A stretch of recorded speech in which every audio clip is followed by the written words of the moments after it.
Hi guys, welcome to the second episode of Hey Girl! And I'm your host Mungai Eve and my co-host Rich Girl is Jackson. Exactly. And guys, today we are coming to you from Sparkly's Beauty and Spa. Anyway, inakuaje? Hey, it's been a week. How you girl? I'm fine. And you? Girl? How are you? I'm good. Niko hapa yani niko na matopics zinaniwasha. I cannot even wait. Watu walisema tuache uongee. Ni sawa unajua ni tuna build up momentum pia. Exactly. Wow. By the way guys, before we get into our today's topic, I really appreciate for the reception and you guys I didn't expect that. Honestly, I didn't expect that. The reception is overwhelming and we don't take it for granted. We really appreciate the support and we can't wait also to have you guys because tumekuwa tukiona you guys are sharing your stories and we're going to be having you guys coming here. You share the stories with us. But for now, thank you so much for loving this podcast. Na kama hauja watch the first episode, the link is down below. Go and watch so that you can get to understand what Hey Girl is all about. Anyway, Liz, uko salama? Siko poa. Kukiwa na topics zinaniban, siko poa. Ni nini nakuban leo? Leo kwanza I have a very unajua Telegram was down today. It was down. Yeah, una habari? I have Telegram but I rarely visit it. You rarely visit it? Yeah, I used to visit it sana when I used to go and check BNN. Yeah. And then one time I went to renew my hiyo subscription ya BNN ikanisumbua, sijui nifanye nini. I got bored. So this year I've not been, I think since like 3 months ago, ilinisumbua mimi sijakuwa nikitembea Telegram sana. What's happening? Okay, so mimi nikiwa kule vacation, nasikia mambo imechemka. Nashangaa ni mambo gani? Equatorial Guinea. Nashangaa Equatorial Guinea ni country tulisoma sijui. For the first time country tulisoma sijui wapi at least on the map. Guinea Bissau, Equatorial Guinea. I'm seeing a handsome young man. A handsome one. Handsome young man who is working for the government. Nashangaa ala. So mtu akaniambia bu finya hii link kuangalia Telegram anafanya nini. Me I think my friends are very ama wanani respect. Imagine hakuna mtu mimi anatumia links kama hizo. Mimi nasikianga tu. No, wait, but for me I think I saw it somewhere on the blogs and then sasa nikaenda kuitafuta Telegram. Ulitafuta. Nilikuwa tunataka kujua ni nini inaendelea. And what shocked me is that this man is a civil servant. Yes. And in his office there are 8 ladies. He has slept with 6 of them. Yes. And then wamama left, right and center. Uliona ile picha wamesimama na hawa mama hapo, alafu wametikiwa wenyewe. That was so funny. Imagine. Nao ni mabibi za watu. And then now to make it worse, yeye ame make sure he hits home. Bibi ya brother yake. Uliona hiyo bibi ya brother yake. Imagine. Bibi sijui ya hadi watoto wake. But then to me, why does it look like somebody who is on ni kama it's a fetish.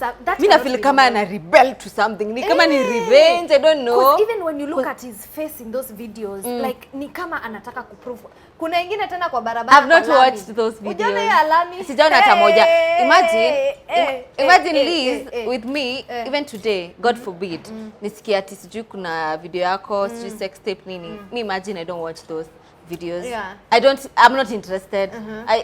Hata siulizangi link, sijui niende niangalie. Nitajua story hadi venye ilienda and everything, but I won't go to look for the link.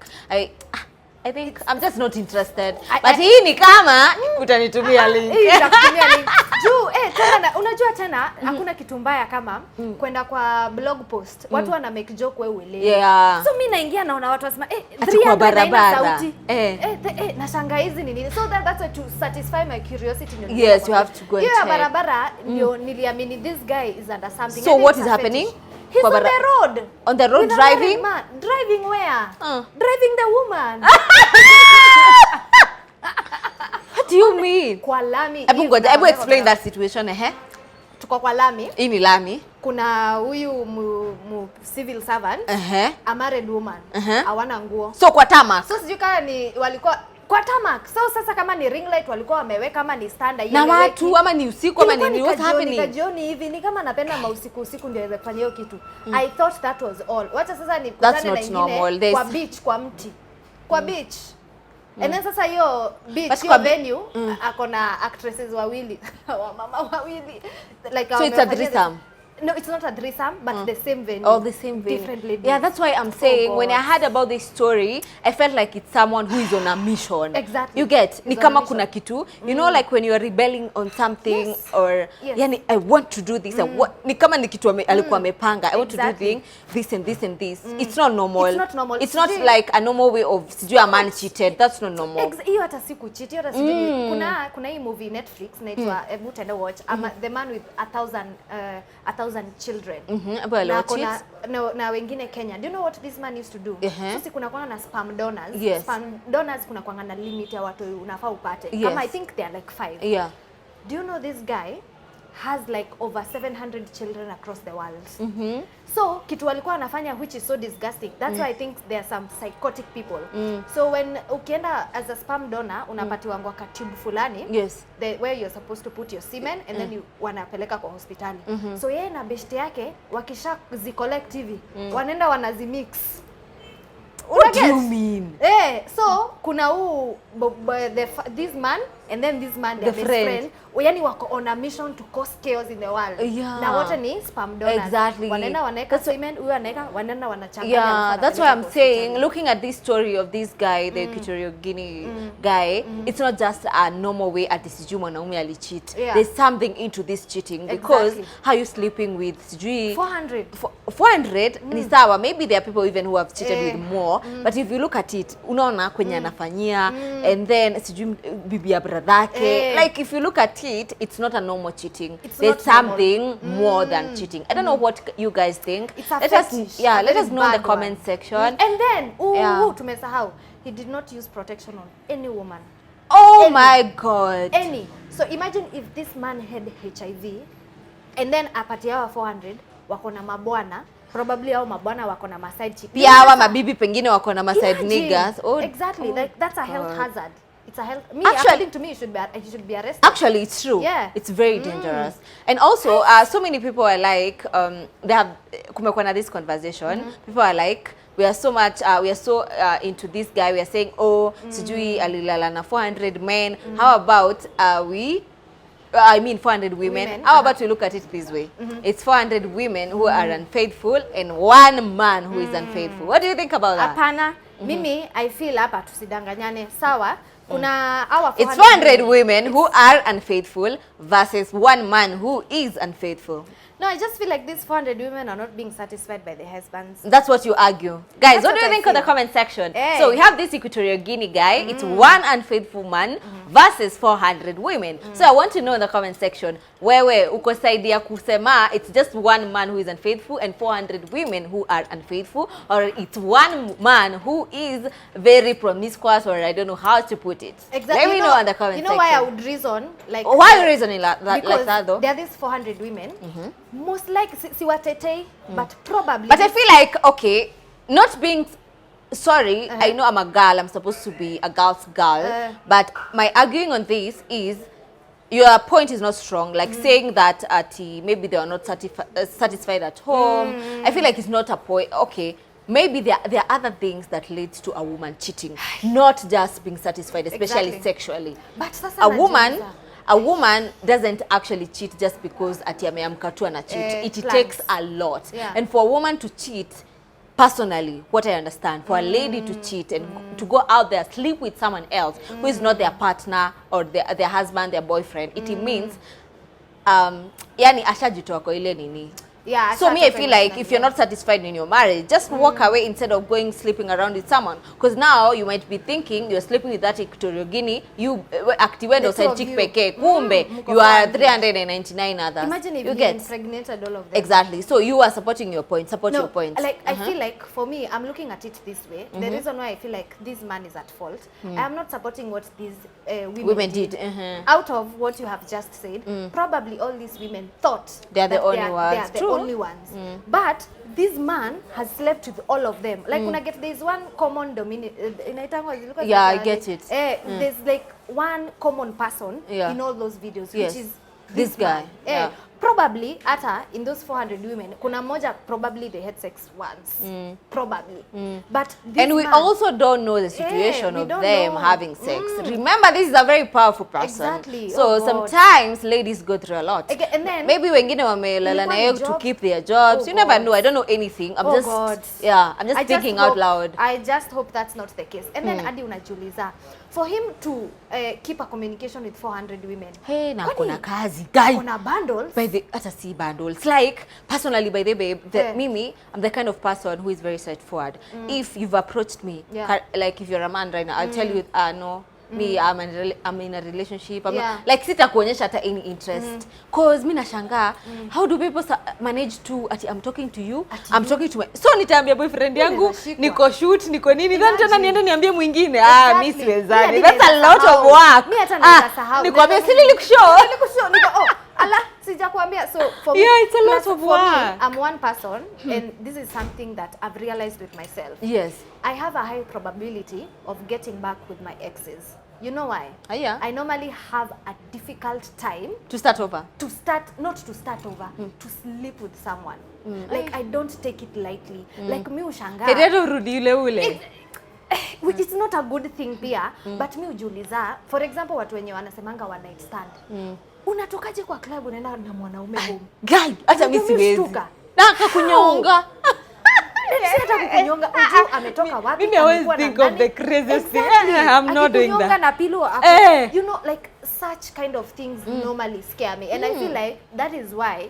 But imagine, babe, there are people who are so much into that. I have had friends who are like that. Like angendata, nowadays we're not close, but angendata a sport boy kwa club, aseme napita na huyu, na ataenda naye home. Kai, my friend, na ataenda, they finish and she leaves.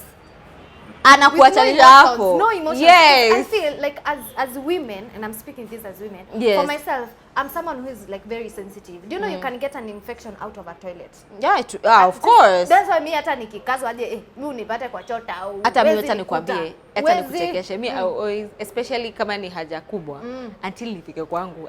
Nikaza hadi kutoka the whole day. And I feel like my body isha master hiyo. Mimi naendanga choo kwangu asubuhi na jioni. Same like no. Exactly, like for me even yani hata nikuwe tao aje, yani hata heri nijikojole, but like if the worst comes to the worst, I would mimi hata kwenda kwa wenyewe nitumie choo, kuna vile tu na feeling. Imagine, to support your point, hata mimi I better stay in the situation I am in, trying to make it better if it's a relationship. I work on it than going now to start sleeping with someone else. Exactly. And that's why I feel I'm like, not doing that. For me, because I was in one long-term relationship, the reason, acha niwaambie ukweli, the reason why I'm not dating right now, ni hiyo. Like, it scares you. Nitoe bra. Ati sasa another person is going to explore your body. Like it's, by the way, it's so hard. Like it's so hard. Tena kujue, tena utoke hapo tena mwingine akujue. Hata nasikia. Hata ndio namwambia sipendi kushikwa hii matenda. I'm a go piece of it, like hiyo kitu wina nipea goosebumps. Like it's scary. How? So when I was saying first of all, mama hakuwa na panty wote. Hawakuwa wamevaa. That's why I'm saying, babe, I don't know the situation of of these ladies, but you can find most of them they didn't even want it, or maybe some of them wanted.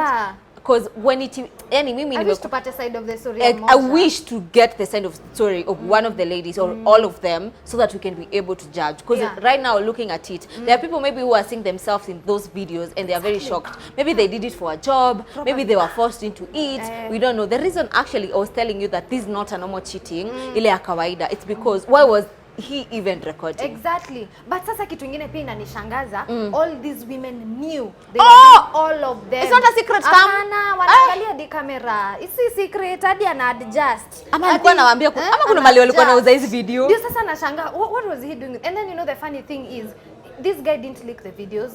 This guy was being accused of fraud. Kuna watu hawaelewi, by the way, explain what is happening. So, these videos, the guy did not leak the videos. What happened? The guy was being accused of being a fraudster. Yes. So as these people are conducting investigations, kuangalia simu wanapata. Wakapata hizo ma videos. But I would also like to understand why these people who are conducting investigations, okay, wamepata videos zake na akijibamba. Mbona walizili?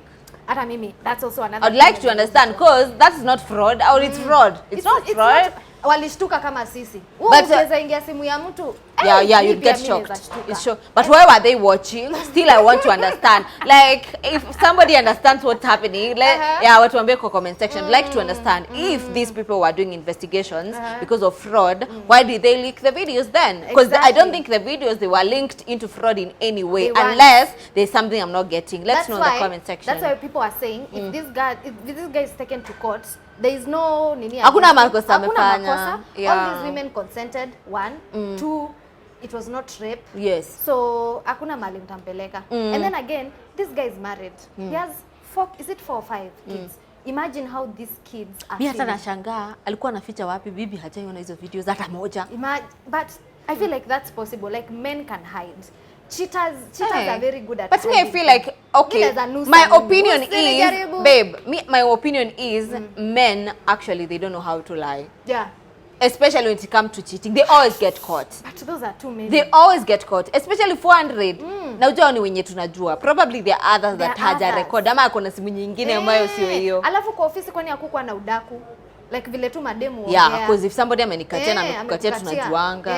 Alafu nimelala pia wewe, like I feel like I don't understand the nature of that story. There are so many things. Yeah. Anyway, on this story we've seen my good friend and a boss. So hapa lazima nikue, hapa ni Liz tu anaongea. Anything that you are going to say on this show, it's just I don't know how to put it, but anyway, we've seen Sarah Kabu. She's an amazing lady. She is my boss at Bonfire Adventures. By the way, guys, in case you're looking forward to go on a trip, Bonfire Adventures is the best place to be. They have very good packages. Tunaingia December, msiogope. Just call Bonfire Adventures via the numbers below, and they're gonna get you a package that you'll enjoy during these festive seasons. Anyway, we've seen Sarah Kabu.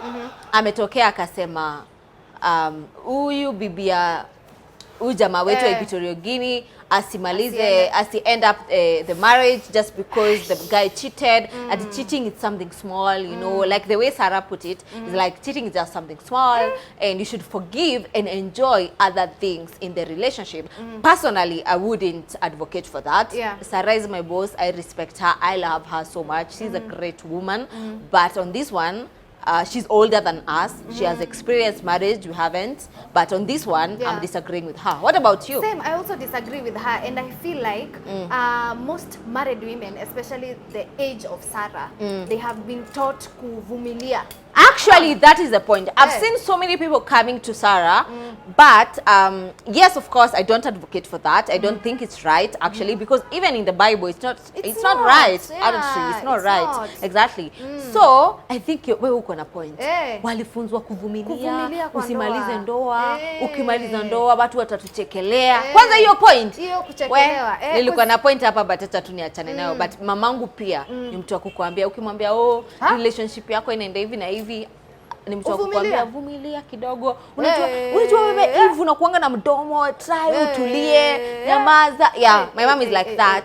But nowadays pia nimemempower pia. Sasa anajua like anaenda, but I understand your point. Because my mom, thankfully, my mom is the complete opposite. Mamangu kama kitu inakutesa, like toka. My mom is a single mom. But now my mom is an advocate of vumilia, but to a point, because she has also experienced a beautiful marriage. So aizi ngoja hapo atina chapwa vinafanywa. No, she wouldn't advocate for that. Zile maybe kidogo miscommunication nini, she'll tell you vumilia. But I'm getting your point. Back to you. And then again, Eve, on the previous episode, tulikuwa tunaongelea hiyo historia kugongewa. Yes. If you look at this thing, Sarah Kabu, it's like she's saying, we gongewa tu, exactly. Atikuja tutumie contraceptive. She even said, use protection in marriage. Why in marriage? Why you to use protection or abstain? So why are we even abstaining? I feel like that's a lot of stress, because why are you in a marriage that you're not happy? Because if you're abstaining, if you have to be a celibate or to use protection, it means you are very sad. And that's marriage. Like, this is why sometimes I have a problem with religious women. Hiyo virtuous women inatoka kwa verse nyingine ya Bible. Sijui ni Proverbs 31 ama sijui nini hiyo. Ukifanya tu kitu wanakuanga tu wametoa hiyo verse ya Biblia. Virtuous women should. Mimi nasemanga, for me, that Bible verse That Bible verse does not appear in my Bible. Mimi nakuwa nimetoa. Sijui ya woman, sijui tena upike, sijui ujifunge dera mwanaume akikuja. Hapo tutafutieni hiyo verse. Sara anapenda hiyo Bible verse. Hebu tuambie ni gani? Anapenda hiyo Bible verse. Hebu nione pengine ameweka Proverbs 31 woman. Ama ameweka Sara anapenda. I think that's her favorite Bible verse.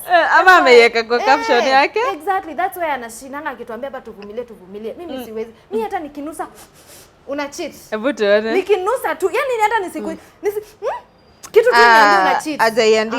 Azaiandika hapa. Angalia tu Proverbs 31 utusome hiyo Bible verse. It's very misleading. Proverbs 31. Proverbs 31 Okay. verse 8. Wewe andika tu Proverbs 31. Such a misleading Bible verse. I don't even know who approved it. Nani aliandika? Hadi imeleta Proverbs 31 woman. Hebu tusome. Soma. Pastor Eve. Soma. This is so funny. So, Proverbs chapter 31 verses 10 to 31. Yeah, imeandikwa woman. She is a woman who is dedicated to her family, diligent in her work, and has a strong faith. She's also described as being wise, hardworking, generous, God-fearing, strong, principled. Okay, that's it about it, imagine. Ukisoma hiyo yote. Kuna mtu anasema sijasoma yote. What does being a Proverb 31 woman mean? A woman who lives life to the fullest and fulfills her God-given purpose. Kuna ingine their husband, sijui inakuanga ni pass gani. Hebu atuambie kwa comment section. Hebu describe inasemanga nini? Like it's about submission, submitting to your husband. So most people say the man is always right. And then there's this verse in the New Testament. Kumbuki ni gani? That's why sometimes I disagree with the Bible. Inasemanga the only thing that would permit divorce is if the woman cheats. Ati? Come again. Nitakutafutia that in the New Testament. Inasemanga that it's against divorce. But if the woman cheats, then divorce can happen. Oh, that's why you see Sarah was like, men ati hiyo ni nature ya men kucheat. Like why are we normalizing it? Exactly. It's not. And then Eve, remember, we are talking kuna maugonjwa. So why should I be married and I'm using protection because I know my husband might? Why don't I just be divorced and go and use protection to someone who is not my married? I mean, to someone who I'm not married. Imagine getting an infection and you're in marriage. Imagine. So for me, Sarah, that one. Yeah, we're gonna have Sarah actually very soon on this Hey Girl podcast, and maybe she will explain to us with a different perspective what she thinks. But on this one, we disagree. Zari pia alisema that all men are the same. But then maybe I'm not a believer of all men are the same. Kama wako anakaa hivi, huyo ni wako tafadhali. Acha tusigeneralize watu tafadhali. Plus I feel, see Zari is married. Yes. She has a husband. How does the husband feel when she sees the woman talk like that? Yeah, but then what do you think about their marriage? So many times people feel like Zari anaongeanga tu. Okay, I feel like sawa, mimi if I'm in love with a man, I will respect the man. There's some things I can't do when I'm in a relationship. You feel like Shakib was right when she said that sometimes he feels disrespected. Exactly. By what she says online. Because kuna hii live Zari alifanya alikuwa kasip kwa kitu vile aliongea. I was like hata mimi ningekuwa bwana yake I would get mad. I feel like kuna some things, just call your husband aside and talk. Yeah, but I feel like it's a problem that most how do I put it? Most successful women suffer from. If you're not working on yourself, you'll find yourself being in that situation. And especially if maybe somehow maybe uko juu ya bwanako financially nini ama to the standards of the society maybe uko juu yake. Sometimes you'll find yourself in such situations. You really have to work on yourself and also to be willing to learn, to accept that huwezi sema hivi ukiwa kwa relationship, huwezi fanya hivi na hivi. It's something that even me personally have been forced to learn. Because utajipata umesema hivyo wewe na una date hapana. Exactly. So I feel like as much as naweza sema men deserve nothing in a relationship I'm very different. Like if you want the man to lead, kuna vile tu just just let the man lead. Don't be para. Yeah, and also if you're putting out a point, you have to put it in a respectful way manner. And represent yourself out here like somebody who is in a relationship or who is married. If you're single, just roll out with it the way it is. Exactly, because it just shows that Zari knows probably the husband is cheating na kosawa nayo. Me, I would never ever say that I'm okay with cheating. Never. Me, I'll never be okay. Please. If you find my man cheating, tell me, because I'm not okay with it. I'll never be okay with it. And by the way, since last time tumeanza hii podcast ya Hey Girl na mambo ya kugongeana, ndio hiyo kitorio gini, ndio hiyo nini. Umeona tena akina Josh. Yani, I don't understand what's happening in this society. Like people have what is it, babe, about people sleeping? You know, last time I saw people, Nairobi Gossip, they posted our clip of me saying that, Mimi, I don't see any, like, I don't support people having different sex partners. Like, it's unhygienic, it's wrong. It is. And, of course, there are many number of people who supported me, and big thumbs up to you guys. But, of course, wakukosangia wadogo, pia we unagongewa, stream nini. Like, I'm like, what's happening? What is it about glorifying sleeping with people? I'm not getting. For me, kwani what's nini na miss? Hebu niambieni guys, what am I missing? I think kuna pepo fulani kabaya na kanafaa kakemewe. Pepo mbaya. Because what even Josh when he was caught hakukata. Sijui kama uliona zile screenshot kwa Jambi Fever. Yeah, niliona, but he was embarrassed, of course. He was embarrassed. Because uliona clearly you can tell Josh is not ready to break up with Candy, because she told the other girl, hey, wewe deal na vitu ilitokea kama wewe fanya venye ulikuwa unafanya kama before tujuane, si ndio?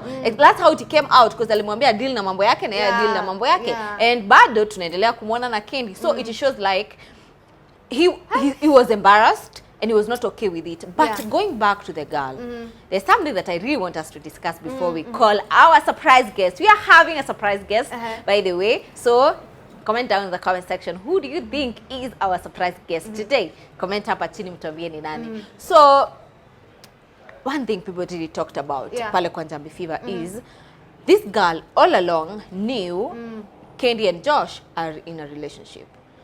Yes. You get, because Josh na Candy wanaiekanga, they are always together, wanaipost and everything. And so many people were like, oh, how come so damn alikuwa okay with it? There's something that I learned. I learned it. You see, when you post your man and you say that, oh, this is my man, for instance, I'm dating Nani, for example. So many girls, they go to the DM. You know why? So many women out here, and it's so wrong, by the way. By the way, if you're like that, just shame on you. So many girls, when they feel like, hey, yani, tutumie jina John. Yani John ana date Eve. They look at you, they look at yani wacha nikutumie wewe. Yani John ana date Liz. They look at you, they look at the lifestyle. They tend to think huyu John ni amekufanya unakaa hivyo. And they think wakidate John pia watakuwa kama wewe. You understand? So they end up dating. And others they date John just to feel how Liz feels to date, not because of anything else. That me, I feel like that's what was happening in the case of Candy and Josh. Yani dem anataka tu kudate. Ni kama for example utapata kuna dem anataka kudate Eric Omondi ndio sikia venye Lin usikia. Hakuna kitu kingine, nothing else. There are so many girls like those. And when the relationship ends, nasema niko na me, I know it. Like I have a first-hand experience.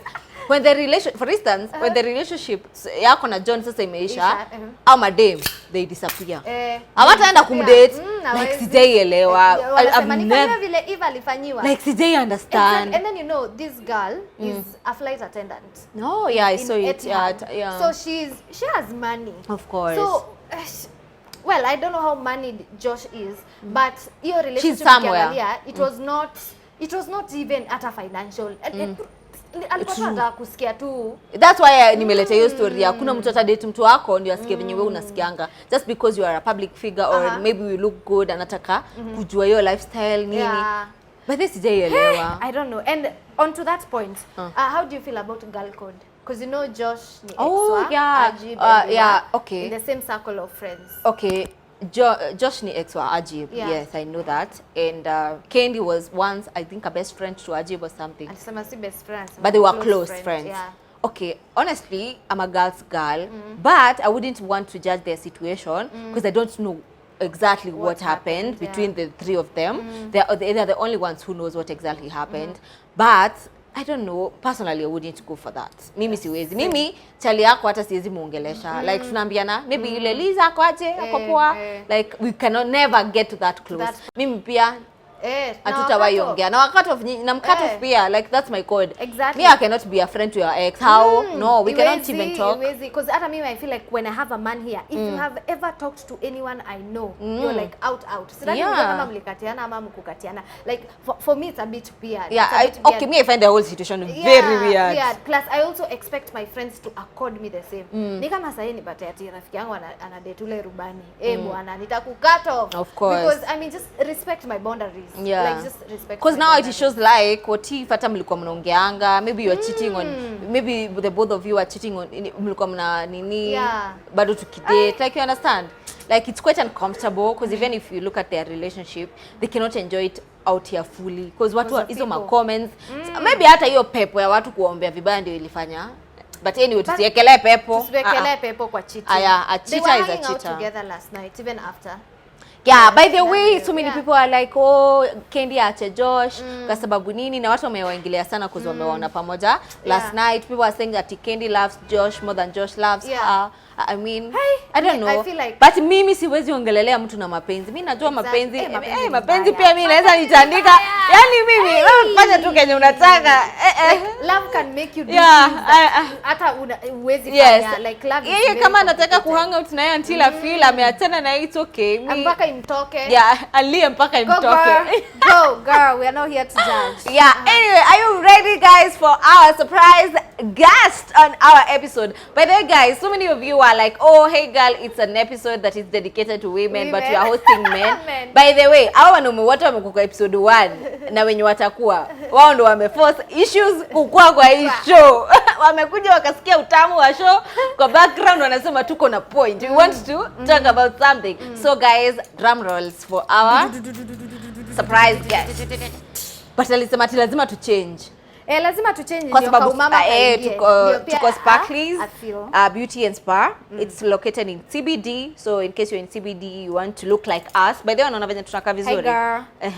Hey girl is a podcast that kama unawatch show lazima uko unaka vizuri. Yani lazima utengeneze kucha, lazima utengeneze nywele. So CBD wako CBD. Hakuna mtu sasa hata hawezi wapata. CBD is convenient for convenient, exactly. Standard house, exactly. Kimani Kenyatta Avenue. Yani hii matangazo lazima walipie. Hii tumejitolea. Tuna invoice. Anyway guys, we're gonna change and then we'll be right back. We are back guys. Hi girls. Hi girls. I know guys, most of you are like, it's our surprise guest more than wanaume. So on today's episode we are having Eric Omondi. He actually requested I'm the one requested to be hosted on this show. Hey girl. By the way, why did you request to be on this show? New mama. New mama. Ni wewe nakusumbua hadi uko na robe. Napenda udaku. What did you love about us that you really wanted to come and join? I was nimwambia off air. Yani unaona kuna idea unaonanga once naona sema hii inaweza. So when I hey girl, nikajua tu hii itaweza. Itaenda mbali. It's something the industry needs, juu ukichukua perspective ya ni kama the view sana about hapa ndio kuna sasa stories. Wow. By the guys, do you know coincidentally Eric amekuja kusupport hii show na Eric amenisupport sana kwa hii industry. Like alinishikanga hivi mkono nikiwa katoto kadogo. And right now we launched a new thing. Then he's here. Yani guys, this guy. But yani babangu wa industry. That's the point. That's the point. So ni baba yao si mama yao. But then anaitwa mama. So mama yao. Anyway, hapa tunapiganga story. We encourage each other, tunachochana kama wasichana. You know, girls go through so many things. Pia wanaume wanatuwatch, wanajua madem kenye tunatakanga. Kama Liz anabelieving ati men deserve nothing. Akiniambia hivyo. Hata anakuambia, mtamtie mtu. Tushapata anasema men are trash. Ati men deserve nothing, lakini anasema ati she's dickly. I'm strictly dickly. Nilimuuliza strictly dickly. Strict. Nimekufahamisha. Utaki maneno mingi. Bado hujashika. Nimeshika si ni hiyo tu alafu imeisha. Anamaanisha hapendi wanaume, yes. Juu si anasema men deserve nothing strictly. Kwa sababu mtu atadhani anapenda. Exactly. But bado yako strictly exactly. Now you understand? Yes, I understand. Hapo strictly so is straight, exactly. Hata kama hawapendi anapenda ni kama anapenda kenye mnakuja nayo. Ila sielewi. But sasa tumepata wawili. We want to see if we can change her perspective. Yes. Yeah. Nini nilifanyika? Tulikosa wapi? We can rectify. Now, unfortunately, my interaction with men has been very negative, extremely negative. Extremely because to a point, karibu ni dedi manze. Are you serious? What happened? Wewe nilikuinterview na usisema nini happened. Nilikuinterview nikafail. Acha nikwambie nyingine alituambia kwa the last. Alituambia kwa the last episode. Hiyo nyingine nayo pia mimi ningekuwa bita kama yeye. Can you imagine she dated this guy for so long. He was a pilot. And then this guy went and did a wedding. Alifanyia kunaitwa Europe. Sasa hiyo yako huko anadhani wanadate. Lakini huyu mrembo alikuwa na interview cafe. Nikadhani pengine so ananiambia leo ilikuwa because of a man. Wanaume wakina nani? Anadate kina hata mimi nilimwambia nani hawana shinda nikipatana nao. Hata mimi nilimwambia you have to ask yourself why are you attracting such people? Ujiangalie pia ujue shida ni wapi. Shida si I think it was 6 years so I don't have anything else to compare it to. Unaona? Nilianza kudate mdogo sana. I feel like you should allow yourself to experience now. Right now I'm experiencing. Yes, but you're holding back. I'm being cautious. Okay. I'm being cautious. But, no, I feel like I'm being cautious. But give it another chance. Yes. But now because now you have experience, so move with caution. But kuna wanaume bado wako kama sisi. You are taken. You are married. No, si soko. As in good men. They are good men. Yes, good men out there. Tuko wengi, tuko kama watatu. Ni mimi, Obama na How do you know Obama is a good man? When it comes to women? He's the best. Me and Obama tuko with another one. How do you know his interaction with women is good? Because I followed Obama's story. Akiwa community nini. Alikuwa anajitenga community. Nimesoma hiyo kitabu yake ni kanini. But most importantly, nimesikiza vitu Michelle anasema. But it looks healthy. I don't know. Mimi nanikalianga healthy. Plus they've been together for how many years? It's long over 30 years or something. I don't know. So ni Eric na Obama. Kwa hivyo tuache kutafuta. So tuache kutafuta Jumeisha. Juu sasa wanaume wazuri ni sisi wawili. Nimetafuta kama mwanaume. Mimi nimejua wanaume. Juu mimi ni mmoja wao. Ile ngoma ya wanawake ni wabaya. Inafaa kwa wanaume ni na mimi ni mmoja wao. Wacha nisichomea mamoe. But I understand Liz. Me too, I understand her, but I feel nani alisema juzi? Nani? Kabu alisemaje? Ingine tena. Alisema nini? Gani? Apart from hii ya kusamehea kuchi. Kusamehea. Hiyo tumediscuss hapa. Tumediscuss hapa? Yeah, we were very sad about it. You do support it? We disagree. I think good. Muli disagree of course. Ni Gen Z. Nyinyi mna disagree juu nyinyi Gen Z. Sisi tulisema you are woke, you are empowered. Exactly. Sisi tulisema we feel like mtu kama Kabu, the reason an advocate for ati tusamehe wanaume wakitucheat is because she comes from a generation whereby they were taught kuvumilia. Exactly. Our parents, our grandparents. Exactly. She's 46, I'm 24. We cannot reason the same na kuvumilia. So chali yako akicheat leo kesho unatoka. Yeah. I cannot forgive cheating. Of course. Yeah. I cannot forgive because cheating. That's tolerating. No. Unamtolerate. No. You talk about what, Eric? No, listen. Yeah? You know, if it's a habit, that's different. Eric, if it's a habit, that's I feel like by the time unashikwa, it must be a habit. If it's something that happened by mistake, a man that loves you anaweza protect hautawaijua. But kama umeanza hadi kujua, that's a habit now. But you know, parents wetu hawako wanakubali. Hata ukiambia parents wako, mamangu mara mob, babangu alikuwa na 5. 5 wives. Okay. Wives. Not cheat.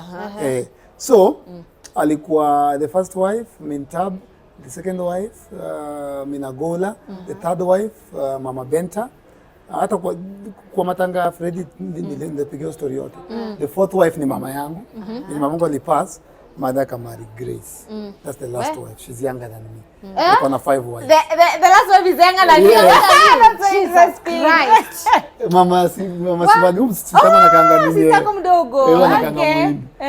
But you see, every time mamangu alikuwa na lia na jam, anarudi home.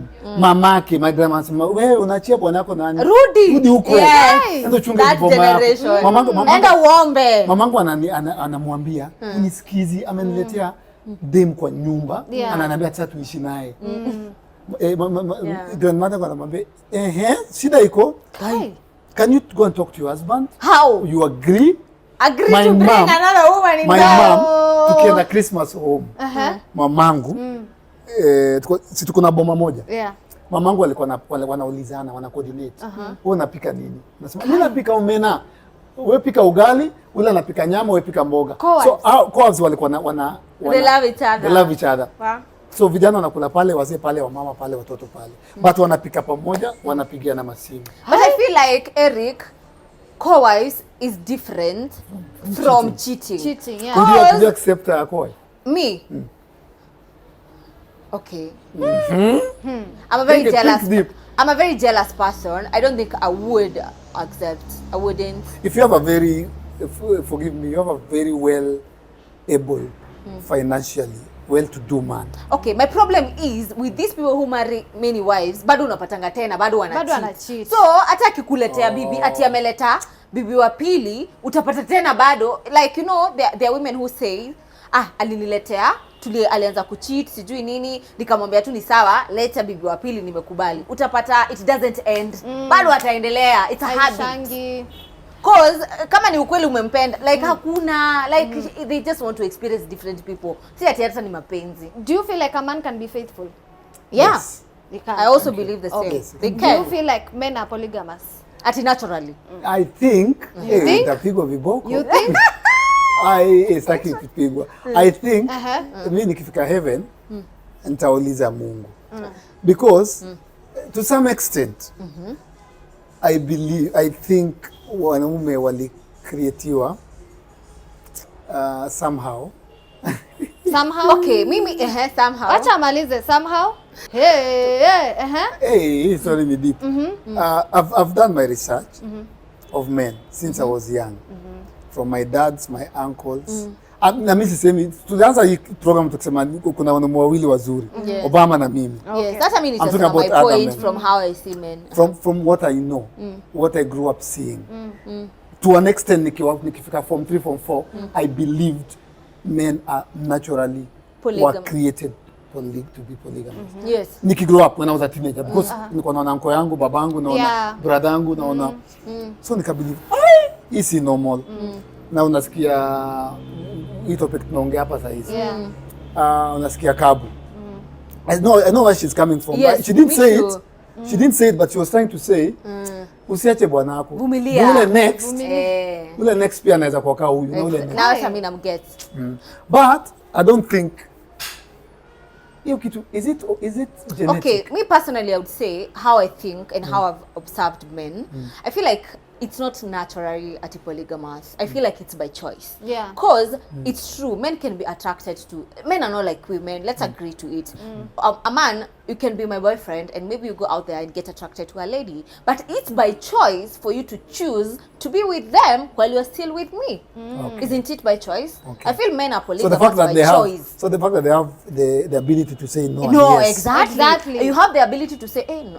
Yes, udema kafiti, but I have a wife at home that I respect. Exactly. It's not by ati sasa lazima ukue na huyu msichana. So me I feel it's by choice. It's not by ati naturally. No, let's not say that. Plus I feel like we're taking this issue very lightly. Kwa sababu ukisema men are naturally polygamous.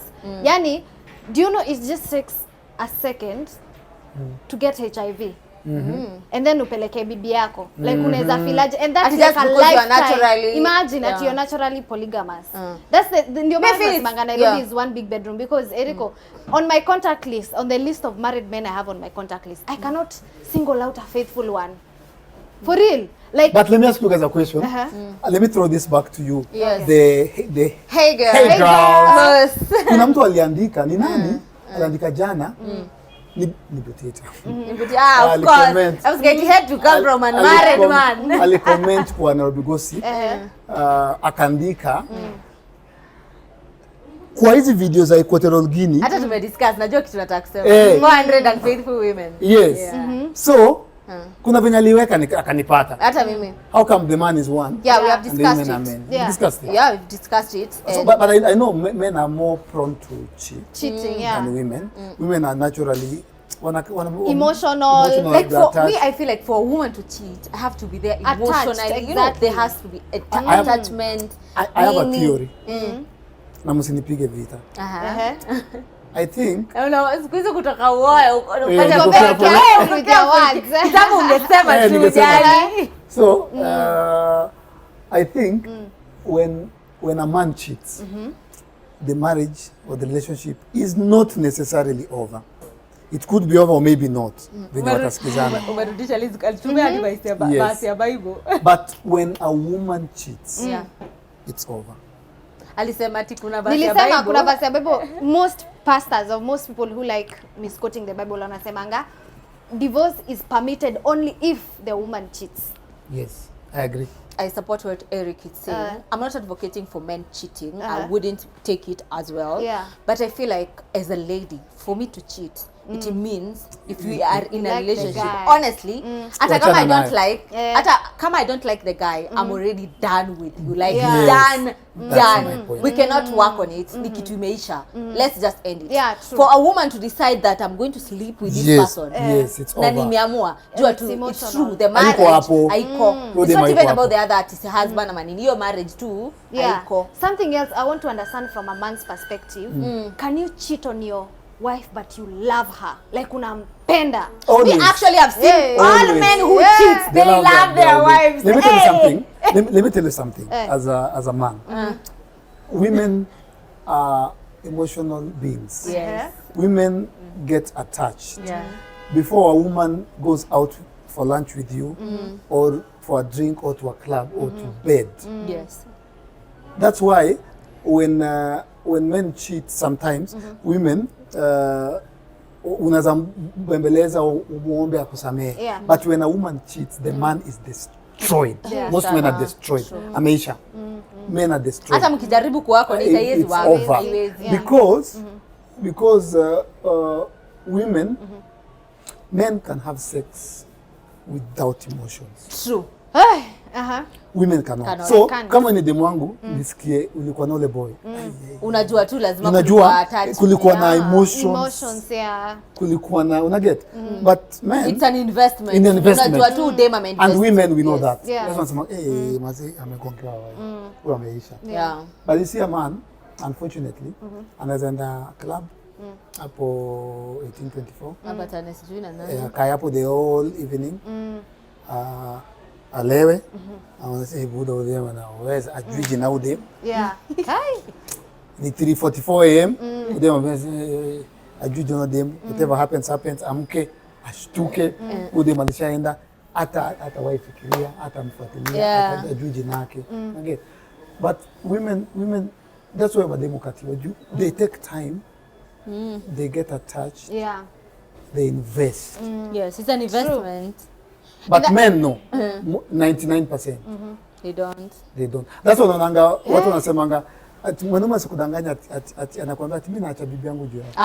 It's a lie, big one, fat lie. But me usema a married man who posts the wife ana cheat. Not all of them. Most of them. Kwanza men are very shameless. Si nilikwambia anakukatia alafu anaandika kwa status I love my wife in Jesus name. Alafu tena anamweka kwa profile pic. Sasa hizo anakukatia. Anamweka status. Mimi kwanza kuna mmoja tu anaposti bibi yake. Hadi last time ulisema. Exactly, anaposti bibi mmoja utasahau useme hapa jina yake. Sema anapostingi bibi yake na anakukatia na ako serious. Hata mimi. Na akikukatia kingoja urespond kwa hapo I love my wife. Yeah, but I feel like Eric also there's something that men should stop. And it's happening a lot, especially in the entertainment industry. You find these married men wengine wako na power fulani, maybe wako kwa jobs za marketing, wako kwa agencies, maybe wako juu yetu somehow, and they take advantage of this.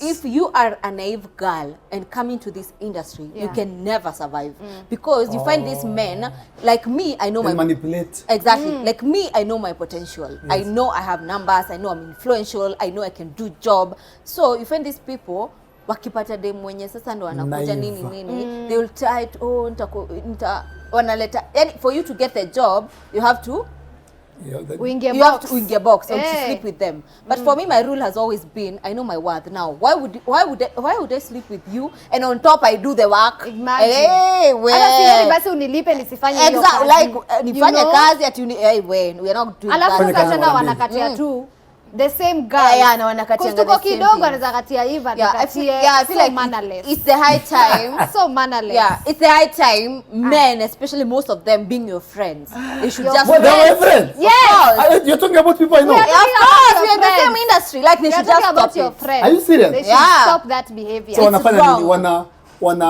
Wana take advantage of. Yeah.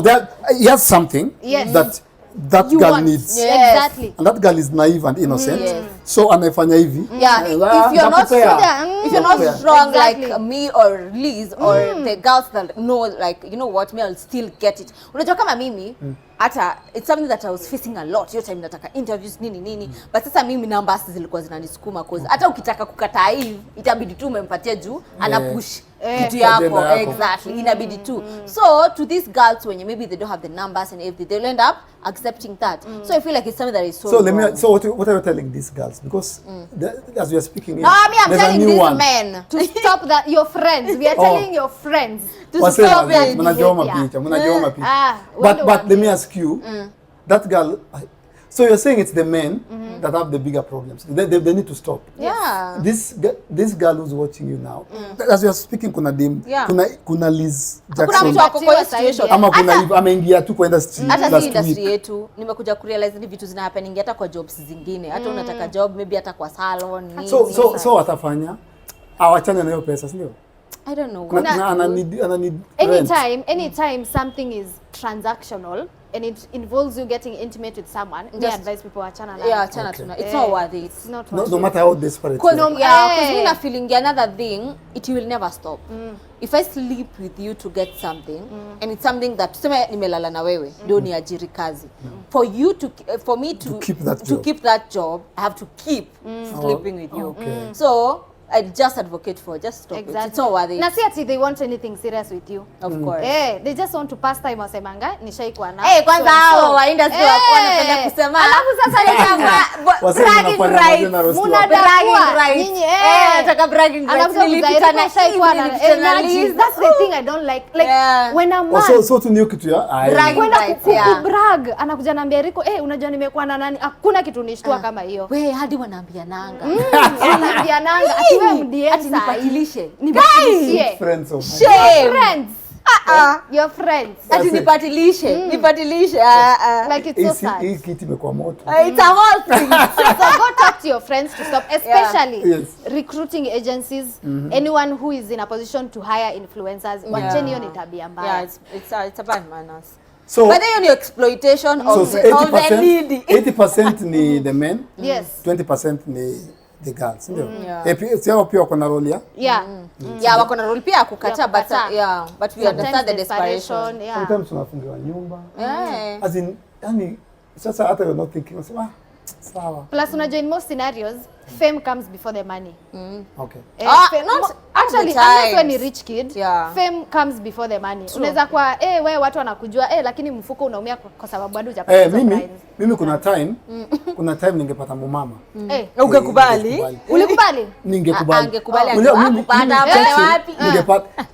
Mimi nilikuwa primary school. 28 Churchill alinichukua. Daystar akaniweka kwa Churchill live. 28 August. Nikafanya the first episode Obama alikuwa ameshinda elections. Ikago viral. The second one nilifanya nini ya Wahoo. The third week nilikuwa natoka hivyo nasema I became so famous so fast. I didn't have a coin. But it's the worst place so naelewa watu. Tukiwa Juja. But sasa but I think pia I think what happened is, you see, our parents, our mothers didn't have a problem with our fathers having 5 wives, but you guys have a problem. I do. Because also it's new generation. Exactly. Muko empowered. Muko na knowledge, muko na do. So mama yangu si atakuwa empowered but atakuwa na anaenda wapi? Atalea watoto wapi? Exactly. Watoto watasomesha na nani? Like wao watakuwa na na wanazaa watoto. Because I was even telling Eve, whether a man is in our lives or not, my life will still go on. Our life will still go on. I will pay rent, nitapaka makeup, nitalipia nywele, nitalipia makucha. A man being in my life is a plus. Wangeenda wapi? Exactly. They didn't have anywhere to go. Now we understand why it's a woman's world. Yeah. We understand why they stayed. Wao wanakuanga na hiyo point ya kuvumilia. Kuvumilia. The generation of kuvumilia is gone. Us we are not vumiliaing bullshit. So you're telling me itakuwa very hard in the next 5 or so years for marriage to survive? Most likely, you know why? Because people have normalized cheating. Hiyo kugongewa siju kugonga. Yeah, and then women now have also normalized walking away. Exactly. Nowadays women are not even ashamed of being single mothers. They are not. They will walk away from any. I used to see my uncles and I used to think it was normal. Mpaka my aunties walikuwa nasemanga mwanaume asipokupiga akupendi. Ati akupendi. Guy, by then nishaisikia hivyo. But in 2024 ukifanya tu hivi dema anakuambia jaribu. Wacha hata hivi nasema kunuka vita. Ninuse tu vita hivi tu. Mimi napata hapo anti yangu ako hivi ako hivi. Imagine. Alafu bwana yake anamwambia kama mama. Kai. Umepotea dawa. Wewe umempiga. Kai. Ulimpiga jana. Kai lile. Ndio dema kutoa hapo. Kai. Guy. Atasa love him Ati imestrengthen. Hata mtandika tena. So ukiona venye ana behave, unaona nyewe wako in love. But I feel ni kama anamfanyia maji moto. Yeah, but I feel ni trauma bonding hiyo. But I feel like walikuwa pia wanapigwa alafu sasa hiyo time anapampariwa, maybe ilikuwa inambamba juu hakuwa anapata hata time zingine maybe kutritiwa. And the only time anapata hiyo mapenzi ni time ametandikwa. Yeah. So you don't want to connect. And then again your generation. Ndogo. Like me, I feel peer men of that generation, they are that generation, those women never thought or even cheated. But wanapigwa vyombo ama. Acha nikwambie, men who beat women, it's not even about serious things. Exactly. Yeah, mimi I don't want to share a lot, but I know kitu kidogo Eric. Mnaweza gina mtu ati kitu ati mbona iko hapa? Hapana inafaa kuwa katikati. Unajipata amekugonga, I swear. Hata ikwangi ati big things, sijui you went and cheated nini. Mimi sijui kama ni roho inakuanga nao wanaume wanakuwa na roho ya kupigana. But as tiny thing as this microphone can turn to a war. Alafu saizi, wacha naulize sasa. Another issue. If Mungai Liz Jackson, mimi nawafuata kwa Instagram. Kuna hii culture mpya ya dem ana date batatu tuichali yake. Kama mimi. So hii kitu haikuanga 10 years ago. Mimi nikiingia kwa industry, the first thing ulikuwa unajua chalia Liz ni huyu. Kama dem juzi ameniletea shida mingi sana. Sasa naulizwa maswali, kwani si twendi hapa? Ni pressure nyingine. So naangalia Liz sasa, hiyo ni ndege. Hata mimi namaliza 1 year relationship. Hata wewe nyinyi wawili. Wewe uko na Charlie, si ndio? You have to tell us your boyfriend. Why should we tell you? Why? Wewe uko na Charlie, si ndio? Lazima mtuambie. Now goes back to something. Kwa nini mtuambie? Let me explain to you. Acha nikujibu. Now goes back to something we discussed tukiwa umekaa pale. In this society of ours, something that I have experienced. I need to make example na wewe ukiwa umeketi hapa. Unfortunately, ladies out there, nitawaambia leo Eric Omondi ni chali yangu. Utapata mwanamke hata hajai ku DM from nowhere, hiyo ndio time anakutafuta. And the only reason anakutafuta ni kwa sababu wewe ni chali ya Mungai. Exactly. Anataka kusikia venye Eve husikia. Si ati hata anakupenda ama nini. Anataka tu hivyo. And women should stop it. It's so common. Yeah. So that's why most women were hiding their men. Yes. Exactly. It's something that we've experienced before and it's wanawake wako hivyo. Okay, me personally I'm not like that. Women want anataka kufeel. Na wengine what someone else has. Wanataka kusikia Eve husikiaje. Unajua Eve na kishasikia wengine tena wanadhani venye Eve anakaa nini, Itali yake amefanya kaa hivyo. So wanataka chali yangu akidhani. Sasa ulikuwa unasema akishapata huyo chali. Yes.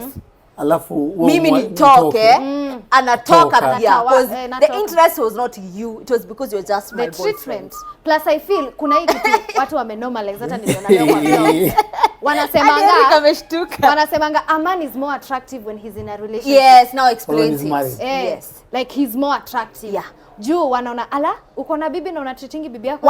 Hata sio unatreatingi, they assume everything. Venye dema anakaa nini. So dema anaweza kuwa ni hard working amejiweka. So nikijitoa muamue kuendelea since ulikuwa nadhani huyu ndio ananifanya nika hivi, una realize hii kumbe hivi ndio alikuwa anajiweka hivi. Unachoka unatoka. Wengine wamekuja tu kulala na wewe juu wewe ni demi ya nani. Kama nani hayuko, the factor is gone. Nikubalie juu nimekaa kwa hot seat. Apparently ni mabest wangu wanafanya hizo vitu. Msinisu wasema nataka I think taanzisha podcast yangu inaitwa Hey Guys. Takuja kama magest. Ni walete nika bro. Tuongeni madi. Tunachomeka ni unachoma. Taanzisha Hey Guys.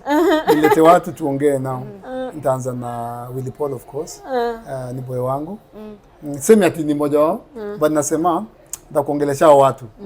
Nilete married man calligraph. Nilete nani tena? Simon Kabu. He's a married man. Yeah, he's a married man. Yeah, Nashtuka. Sinashtuka juu like he knows the wife. Ashamuonyesha hata akichita ataenda. That's how I feel about it. And also think about it like do you agree with Sarah Kabu 50% at least? I don't agree with her absolutely. 100. Hapana. I cannot support her. Hapana, you're condoning. She's my boss. Where mimi hata msiongee, she's my boss. I know she's your boss. No, these are nice. These are conversation that she started na itasaidia watu. Me I think mimi watu wanaweza msupport. Watu wanaweza msupport ni kina mamangu. But sisi atuelewe. So nyinyi mpeni generation ya kushare. Ampeni hata nini space kidogo ya kugrow. Okay, sawa na mimi nikikuchia tutafilaje? Usijaribu. Women, listen, if you're a lady or a woman, you're a girl, women are never supposed to cheat. Whatever you do with that information is up to you. But relationship is about growth. It's about a lot of things. It's about learning each other. It's about patience. It's about so I'm a 30%. Especially wale kama mwanaume umekaa na mwanaume, mimi naweza msupport. Umekaa na mwanaume for 8 years. Hata 20 years. Ajai cheat. Sasa ndio nilikuwa na get hapo Eric. Ajai cheat. Wewe ndio watu wa kubadilisha mboga, utasema sijui wewe huwezi kula mboga moja sijui. Naelewa mahali Eric anakaa. Mimi na support point ya Eric ya sometimes it can be by mistake. But sasa by Sarah saying it anaifanya ikae sasa kama ako sawa nayo. It's like a habit. No, she meant unajua ile kitu kingine ile ni habit. Do 400 women, you see by mistake. You see by mistake. Unawezaje ndio amemwambia sasa. Just meant sawa, unaenda unaacha chali yako. But unaweza breathe tu kidogo before utoke. She meant that. A breathe nini? What is there to breathe? As in soke the moment angeona ya kwanza angeenda by the time a lady is walking away from someone, I swear, guys, correct me and ladies if I'm wrong. By the time a woman is deciding to walk away because you've cheated, it's not the first time. I swear to God. So Sarah, it's a generational thing. Yeah. Nyinyi amwagili na Sarah juu. It's an age thing. Yeah, sisi tuvumilie. There's nothing to vumilia. And then something, Eric, if you ever cheat on a woman, na amenyamaza tu amekaa. Na kupangia kitu. Unaenda kupangiwa. Kitakuramba. True. Ati you've cheated nako tu sawa. Amenyamaza ana utapigwa character. Hata muachane tu badala tena upate alilala na brother yako. Eri tu muachane. I'm not advocating for men to be for infidelity, but can we please tell women what's cheat? Yeah, actually see we are big supporters of women shouldn't cheat. Hata ako nini ako rehab. Tumempoteza. Ako rehab. Alichitiwa. Unamjua but ni alikonga best yangu. Yeye ali overdo. Kucheat. Ali overdo mpaka akafika point nikamwambia bro sasa pia heshimu wife wako. Jusa alianza hata alianza kwanza alikatia mpaka sasa sister ya your wife. Yeah. Now that goes to something that I had mentioned. If a man loves you and maybe ali cheat by mistake nini akiwa lie, how do I find out? Now that goes back to what I said. If a man loves you na anakurespect, kuna vitu hata hazitaka ukama cruise ama wajua. Yani utapata hata leo na day na amecut connection hata yongea na yeye tena, enough is enough. But sasa kama hiyo yake ameanza kukudisrespect, unaona sasa hiyo ni mbaya. So so ilienda na alikuwa na do bla bla bla. Ikaenda mpaka ikafika point mimi namwambia bro unachoma. It was so bad mpaka namwambia endelea kufanya basi, but asijue ya corona ikakuja aka lose job. Wife akaanza kumsupport. Siku moja akachukua simu ya wife akaiona ndio hiyo.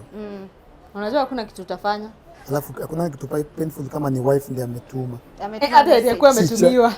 Afadhali chali ya wife leo imeweza. But ni wife ndiye anamwambia leo kwa nini umenifanyia.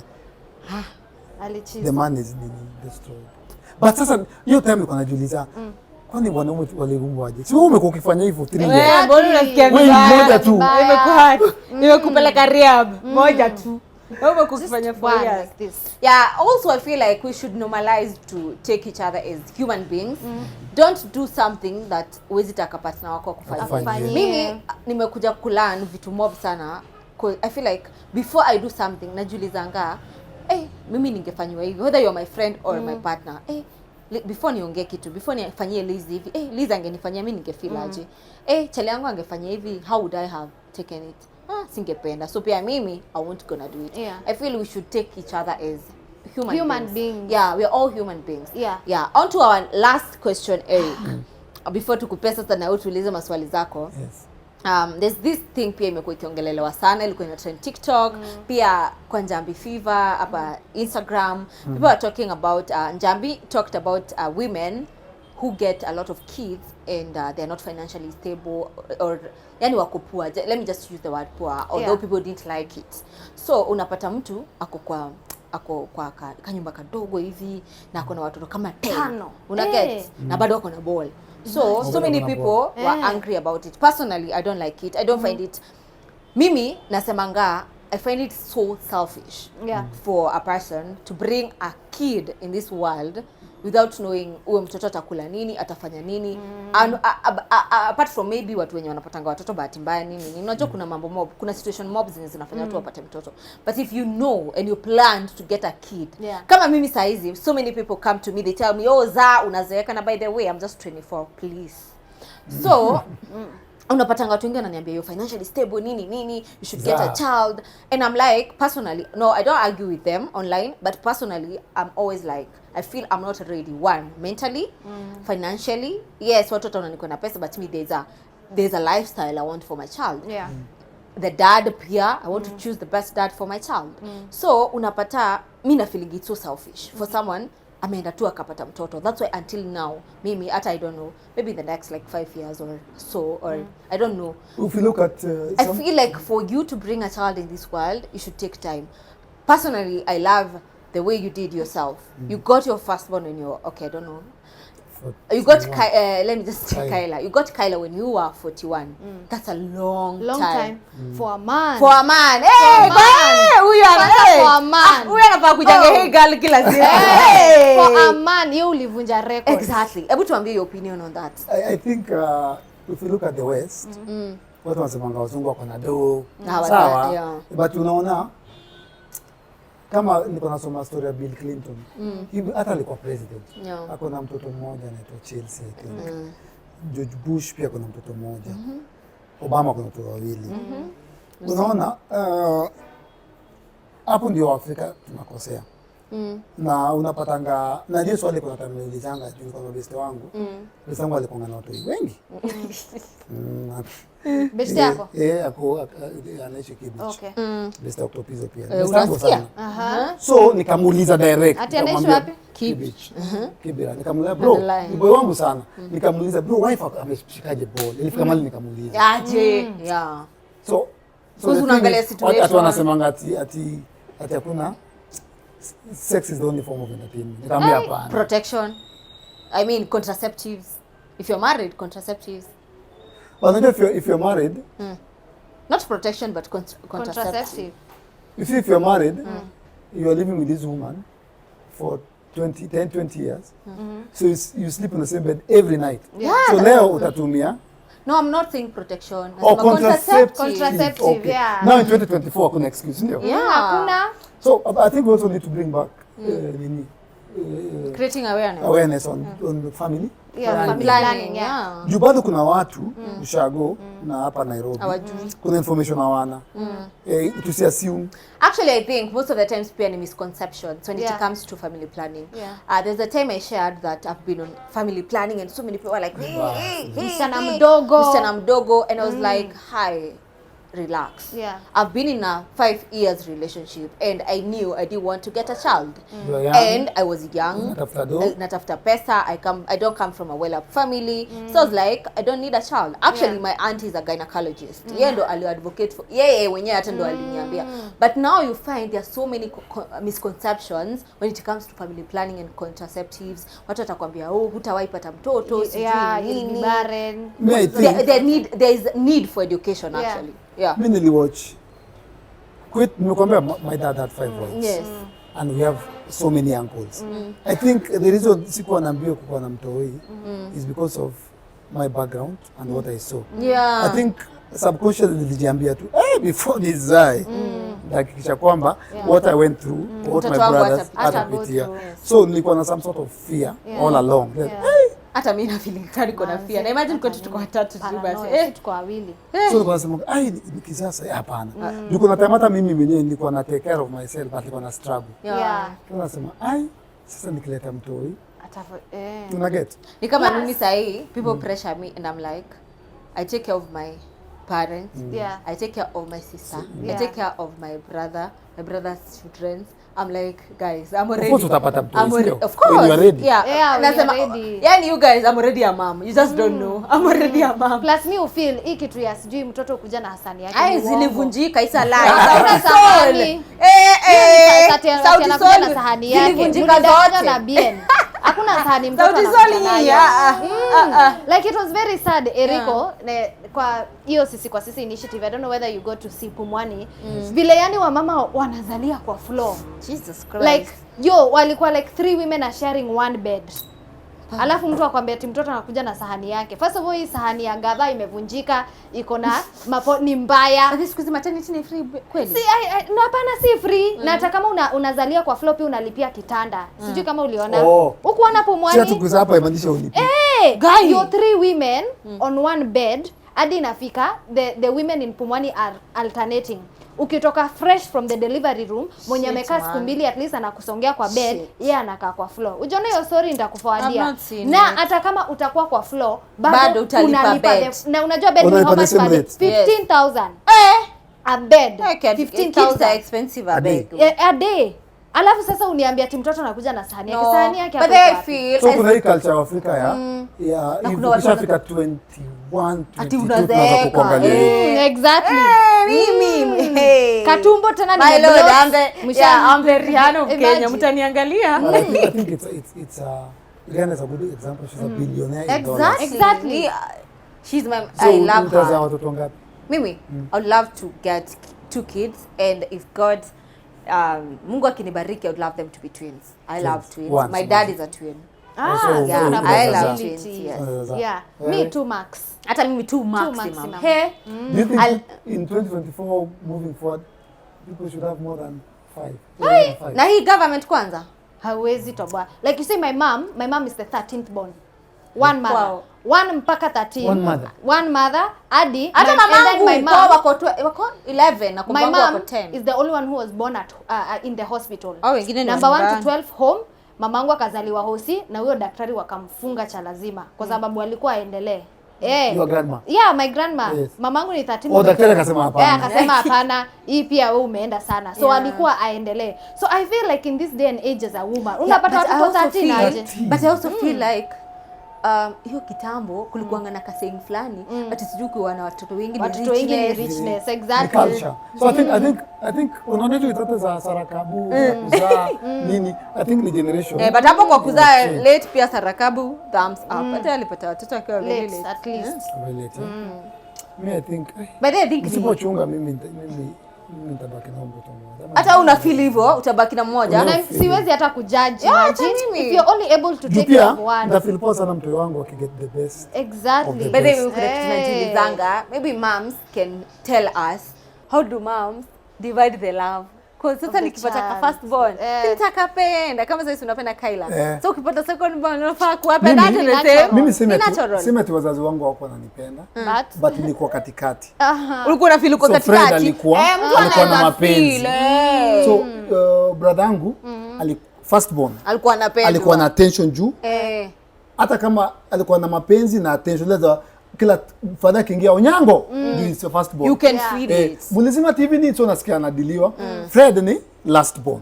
Na get. Mimi niko katikati. Irene is the only girl. So nasikia na jinaenda wanapenda this wanasemanga nyako Achel Kende kwa Kijaluo. It's a very deep it's sentimental name. Msichana mmoja peke yake. So alikuwa na hiyo love ya she's the only girl. Freddy akona love ya mtoto my last born. Onyango akona love ya first born. So mimi niko topa katika uko confused uko tu. So nikutia Onyango Irene na mtoto amekula. Otisa kwa wapi? Una get. So mimi niko tu yule. So hiyo swali nimekuanga nao hata mimi. Wewe utakuwa na watu wanne. How do you divide the love? But parents are smart. Watu wao notice sana. Hata mimi I think kwetu sija notice. Because I feel for me by the way I was an only child for 16 years. Me I was my favorite. Mimi nikiwa last born for mimi nilika for 7 years nikiwa last born. Mimi 16 years. Hadi siku hizi watu fikiria brother yangu ni mtoto wangu nikiwa na yeye. Your mom got your bro after 16 years. After 16 years. Hata sikuwa najua kuna brother. Niko na mpaka vile hata nilizaliwa nilishtuka. Juu mamangu ni msewa mtoto mmoja nilishtukanga by the way. Then sasa nikamulizanga you've spent 16 years with me alone. Then now there is this child. Unampenda more. Of course mimi uwekelea mamangu juu unaona like vitu anafanyia brother yangu anambia we sema tu is your favorite. Mimi sitakasirika mimi ni mkubwa. But mamangu ananiambia you are a grown up. This one needs like more attention of course. But if I look at it critically mamangu anatupenda sisi wote.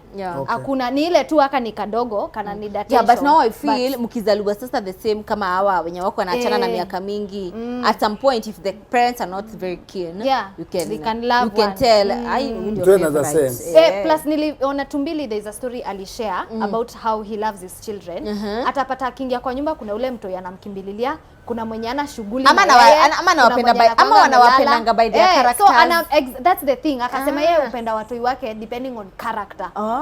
So kuna ule mtu introvert. Kuna introvert wa kunyamaza. Huyo hata Tumbili akiingia hata mshughuli kama mimi kwetu mimi ndio wa kuongea daddy umefika daddy. Of course naturally Tumbili atachukua haka. So kuna pia hiyo so watoto wajitume. Also I feel like parents pia ukikuwa mzazi watoto wajitume. I feel like pia ukikuwa mzazi ni kama Mungu wake anakupeanga tu wisdom mingine tu. Because like right now inatusumbua but if you get a second born trust me haitakusumbua. Itakuwa tu automatic. I think it's natural. Yeah it is. Parents have that natural pull to na pia wanajua how to balance. Nilikuwa naona parents wangu walikuwa najua when to give who attention. So unaweza pata mimi ni mgonjwa. Attention yote iko kwangu. Mpaka na shout wengine Irene unyamaze. Amenishika nataka nini Fanta na kupea soda. So pia I think it come naturally. It's natural for parents. Plus na feel I'm so against poor people having children. Hakuna kitu ni bother kama mimi kutembea kwa street. Alafu uliona venye walikasirika wakiambiwa ati ni poor. Unataka bega akona 6 am in the morning akona kitoto tuwili na akona mimba. Like ulipataje hiyo ball? Like I have an auntie who is a hawker. Tumejaribu kumsaidia. Uko na Netflix. Uko na Netflix. Uko na shoot. Mbona tesa mtoto? Uko na shoot. Na Rikomondi alafu toke hapa nimesikia stylist wako shoot na naenda events na events unaenda Hong Kong huko kwanza anashindaga kwa ndege baya kuna wanyama huko ana live her dream akifika home ana watch nini alale inamlalisha ule mama jana kulinyesha. Akaenda chini ya daraja. Baridi kamgonga. Akaangalia mwanamke akasema yeye tuende kwa. Alafu support toys. Buy toys. Hawa wanapenda toys wewe. Hata watu wako street. Watu wako street hawana toys. Hapa direct tumie toys. Ajui. Ajui guy wao. Mama mwenye kuna boy. Nakwambia it is the only form of entertainment. Yeah, that's why now we are going back to educating them about family planning. It's not because yani for you to have a family planning si lazima ukuwe hata uko kwa ndoa. Kama wewe ni single mom na unajua utapitia mahali na utapita na mtu, acha tu tuache tu. That's why hata economy yetu inaenda tu ikikua hard and hard because we are too many. Hakuna pesa. Yani hakuna like personally me na feeling like the kind of life I live, it's very expensive. It is. To an extent I'm scared. Like hey, I have to really work hard for like years to set structures before I bring a child in this world. Because now unafika need kunini kwanza. Kukoleka ngoja nilirealize siku nyingine hapo pesa yangu ya nywele na makucha imepita rent. Ni hata mimi self care a wig for 40k, nails ni 5k, umeenda makeup. Imagine inapita hadi rent. Yes, that's self care. It's so expensive. Life is very expensive. And then like alafu sasa kuna board. Guy. And now I want my kid to get the best. Imagine. Mami tu kuja ukae kwa kiti. Anyway, do you have another question? Ndio tumalize because of time. My boyfriend. You want to know his name? Yes. Anaanza na? Niambia. Unajua any fan wangu najua na wati episode. So utajua. Yeah, we are ama tutaingia 1 year anniversary next month. But afika time utatuambia. I'm not sure right now because I've experienced people knowing about my relationship for so long and now people not knowing. It's not it's not a secret, it's just private. Like I feel Eric, another thing, when you are in an entertainment industry, you see like right now people will focus, hey Eva Meleta, hey girl, anafanya a day with, anafanya interviews, people will concentrate on what I do. But the moment I bring a man, watashinda tu attention iko kwa relation. Ni kama zinanga kitu kingine nafanya. Eric Mungai ako hapa Java, ako na sijui na Liz, maybe hata walikuwa wamepatana ku. You get like attention shifts from all the hard work, who I am, what I do as a person, inaenda kwa relationship, which is not important. Unawekea watu pressure sana. Anaenda Hong Kong next week. I'm living my life. Anaenda Hong Kong. Hata mimi sijui maisha yake venye na sponsor. Hapana. No, I'm one person. Serikali inafaidi na tukawa sisi. Anyway, Eric, tell people about Sparklies. Leo tumekuwa Sparklies. So tuko Sparklies hapa. Iko hapa CBD Standard House, yeah. Kenyatta Avenue. Baadaye kesho niko na sijui itayawen. Yeah, on Saturday of tomorrow is on Saturday of which month? November 9th. Kesho tomorrow is 9th November. Kesho tuko hapa chini kwa hii street. Saturday. Yes. Tutafanya massage hapo, kutakuwa na haircut, kutakuwa na pedi money. Nje kwa street tumeblock your street. Tunafanya kama ka soft launch. So any day hey girl. Kuja. Exactly. And it's in town. The prices are very affordable. So there's no excuse of you, kama fan wa Hey Girl podcast, to look bad. Yeah. We are advocating for girls taking care of themselves. Na pia boy child, make sure pia demu yako anakaa vizuri. Pia kama nikiwa kapedi, pia asikie vizuri. Anyway guys, this has been Hey guys. Hey guys. Anyway, this has been the second episode of Hey Girl with me and my co-host Liz Jackson, and of course our surprise guest was Mama Yao. Eric Omondi, he's my father in this industry, so lazima akuja kwa show yangu aibariki before iende mbali. Anyway guys, I hope you guys have enjoyed the show. Make sure you hit the subscribe button. Till next time, bye bye.